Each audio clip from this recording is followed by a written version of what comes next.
नागपुरात राष्ट्रवादी काँग्रेसच्या वतीनं धरणे आंदोलनाचं आयोजन करण्यात आले। काळी दिवाळीचं फलक हातात घेऊन हे आंदोलन करण्यात आले।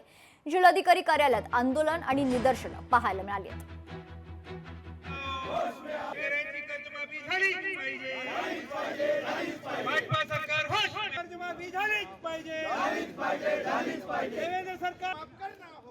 आम्ही शेतकऱ्यांचा 7-12 कोरा करू, 7-12 कोरा करू, 7-12 कोरा करू असं ठासून त्यांनी सांगितलं होतं।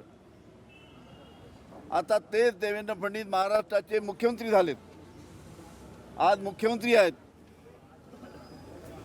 आता सर्व शेतकऱ्यांची मागणी आहे की त्यांनी जे आश्वासन दिलं होतं ते आश्वासन त्यांनी पाळावं। आमचा शेतकरी अडचणीत आहे, चिंतेत आहे